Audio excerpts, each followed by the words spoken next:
You know that feeling when someone says something that ruins your entire day?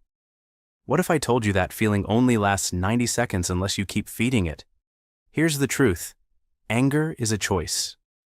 Neurologically, the stress chemicals that create anger naturally flush from your system in exactly 90 seconds. But we keep the anger alive by replaying the story, rehearsing our comeback. It's like having a smoke alarm that goes off when you burn toast, but instead of opening a window, you keep making more toast. Next time someone cuts you off in traffic, notice what happens. Your body floods with stress hormones. That's the 90 seconds. But then you start the story. What an idiot! And suddenly, you're still angry 20 minutes later. When you understand this 90-second rule, you realize you have a choice point. You can let the chemicals flush naturally, or you can feed the fire. Everyone knows someone who stays calm no matter what happens. They're not superhuman. They just know something you're about to learn. Chapter 1. The Button Pusher Myth. You're not a remote control. They really know how to push my buttons. We say this like we're helpless remote controls. But nobody can push buttons you don't give them. Here's the button pusher myth, that other people have magical powers over your emotions. But buttons only work when they're connected to something. Those buttons are actually unhealed wounds or values violations from your past. When someone pushes your buttons, they're showing you exactly where you still need healing. Your coworker makes that sarcastic comment that always sets you off. Instead of automatically reacting, pause and ask, what is this really about? Maybe it reminds you of your critical parent. Suddenly, the coworker isn't pushing your buttons, they're revealing them. When you stop being a remote control, you become the operator of your own emotional state. Nobody gets to decide how you feel except you. Consider your biggest trigger person. What they trigger in you has nothing to do with them. Chapter 2. The Secondary Emotion Revelation. What anger is really hiding. Here's something that will blow your mind. What you call anger isn't actually anger. Anger is the emotional equivalent of a security guard.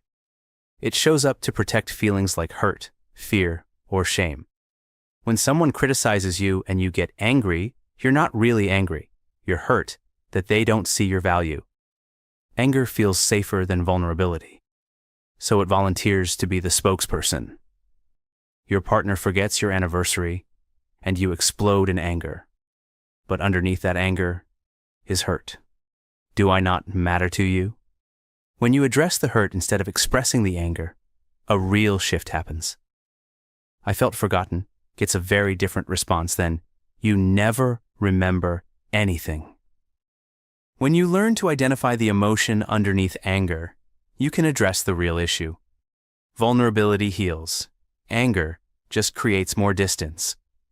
Reflect on your last big anger episode. What was the vulnerable emotion hiding underneath? Chapter 3. The Choice Point Discovery. Your superpower between trigger and response. Between every trigger and your response, there's a space. In that space lies your freedom. Most people don't even know this space exists. Viktor Frankl discovered this in a Nazi concentration camp. No matter what happens to you, you always have the freedom to choose your response. That trigger hits, your body floods with chemicals, but before you react, there's a microsecond of choice. When you learn to find that choice point, you become the author of your own experience. Someone sends you a passive-aggressive email. Your first impulse is to fire back immediately. But in that moment before you hit send, ask yourself, what response would I be proud of tomorrow? That question activates your choice point. This choice point is your emotional superpower. It's the difference between being a pinball bouncing off circumstances or being the player controlling the game. Think about someone who never seems to get rattled. They've mastered the space between trigger and response. You can too. Chapter 4. The Observer Self Technique. Watching your emotions like weather. What if you could watch your emotions like weather patterns, instead of being swept away by every storm? Inside you is an observer, a part that can watch your emotions without becoming them. You can notice, anger is arising, heart rate increasing. But you don't become the anger, you observe it. This observer self is always calm, always present. It's the part of you that can think, I'm having the thought that this person is an idiot, instead of, this person is an idiot. Your teenager rolls their eyes at you. Instead of immediately getting defensive, activate your observer. I notice irritation rising. Now you're watching the emotion instead of being hijacked by it. From this space, you can choose a response that actually helps. The observer self gives you emotional immunity. You can experience any emotion without being controlled by it. Think about a time you stayed calm in chaos. You were using your observer self. Now you can do it intentionally. Chapter 5. The Reframe Revolution. Difficult people as emotional trainers. What if difficult people aren't obstacles in your path, but personal trainers for your emotional fitness?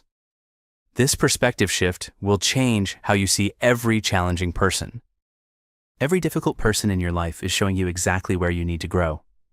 That critical boss, they're training your resilience muscle. That passive-aggressive neighbor, they're developing your boundary-setting skills. Just like a physical trainer puts you through uncomfortable exercises to make you stronger, emotional trainers build your emotional strength. Your micromanaging boss sends their 15th email today. Instead of thinking, they don't trust me, try, they're helping me practice staying calm under pressure.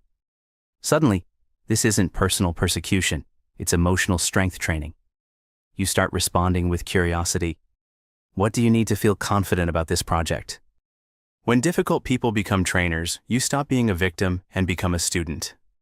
Every interaction becomes an opportunity to level up emotionally. Examine your most challenging relationship. What strength is that person helping you develop? Learn something new? Hit that like button, share it with others, tap subscribe, and stick around for more. Got thoughts? I'd love to hear them in the comments. Chapter 6. The Boundary Blueprint. Protecting your peace without walls. Boundaries aren't walls to keep people out. They're gates with you as the gatekeeper. Here's how to protect your energy without becoming a fortress. Healthy boundaries are like the skin on your body. They let good things in and keep harmful things out. You just need to be clear about what you will and won't accept. I understand you're frustrated, but I don't respond well to yelling. Can we talk when you're calmer? This isn't aggressive. It's assertive. Your friend constantly complains, but never wants solutions. Instead of getting frustrated, set a boundary. I care about you, but I can only listen to this problem for 5 minutes unless you want to brainstorm solutions. You're protecting your emotional energy while still being supportive. Boundaries preserve your capacity to actually help people instead of burning out from their drama. You can't pour from an empty cup. Identify someone who drains your energy. What boundary would protect your peace with them? Chapter 7. The Timeout Protocol. Strategic Retreat versus Running Away. There's a difference between strategic retreat and running away. One makes you stronger, the other makes you weaker. Here's how to know which you're doing. Sometimes the most powerful thing you can do is temporarily remove yourself from a triggering situation. This isn't weakness, it's wisdom. You're giving your nervous system time to reset and your prefrontal cortex time to come back online. I need to take a break from this conversation. Let's continue when I can respond thoughtfully instead of reactively. You're not abandoning the situation. You're approaching it more skillfully. Your spouse brings up a sensitive topic, right when you're stressed from work. Instead of snapping or shutting down, say, "This conversation is important to me, but I'm not in the right headspace right now. Can we talk about this after dinner?" You're honoring both the topic and your emotional capacity. Timeouts prevent damage that takes weeks to repair. 5 minutes of space can save hours of cleanup conversations. We've all said things in the heat of the moment that we regretted later. Timeouts prevent those moments. Everyone needs breaks sometimes. The mature approach is asking for them instead of just taking them. Recall a conversation that went badly because you were already overwhelmed. A timeout could have changed everything. Chapter 8. The Trigger Map Method. Know your emotional landmines. You wouldn't walk through a minefield blindfolded, so why navigate relationships without knowing your emotional triggers? Here's how to map your landmines. Your triggers aren't random. They follow patterns. People who remind you of your critical parent. Situations that echo past rejections. Words that hit old wounds. When you map these patterns, you stop being surprised by your reactions. Ah, this person's tone reminds me of my ex-boss who never trusted my judgment. No wonder I'm feeling defensive. Knowledge is power. When you see the landmine, you can step around it instead of stepping on it. Keep a simple trigger journal for 1 week. When you get triggered, note: who was involved? What specifically did they do or say? What did it remind you of? You'll start seeing patterns. I always get triggered by authority figures who are impatient, or sarcasm always sets me off because my sibling used it to hurt me. When you know your triggers, you can prepare for them. Preparation transforms reaction into response. You become proactive instead of reactive. Everyone has emotional triggers. Most people just don't understand them. Understanding yours is emotional intelligence in action. Notice what consistently triggers you. What pattern do you see? That pattern is your roadmap to freedom. Chapter 9. The Compassionate Distance. Caring without carrying. You can care about someone without carrying their emotions. You can love someone without living their drama. Here's how to find that balance. Compassionate distance means maintaining emotional boundaries while keeping your heart open. You can witness someone's pain without absorbing it. I see that you're struggling, and I care about you. How can I support you without taking on your stress? It's like being a lifeguard. You throw them a life preserver, but you don't jump in and drown with them. Your friend is going through a bitter divorce and calls you daily to vent. Instead of absorbing their anger and pain, say, "I want to support you through this. Let's set aside time twice a week to really talk, and the other days, let's focus on positive activities together." You're being supportive without being consumed. Compassionate distance preserves your ability to actually be helpful long-term. Burned-out helpers help no one. Everyone knows someone who carries everyone else's problems. That's not sustainable or actually helpful. Consider someone whose drama tends to consume you. How could you care without carrying? Chapter 10. The Story Stopper. Breaking free from mental narratives. You're not experiencing reality. You're experiencing your story about reality. Change the story. Change your emotional experience. Here's how to become the editor of your inner narrative. Every time someone triggers you, your mind creates a story. They don't respect me. They're trying to control me. But these are interpretations, not facts. What if their sharp tone means they're stressed, not that they dislike you? The story you tell yourself determines your emotional experience. Your boss gives you feedback in a curt email. Story number 1.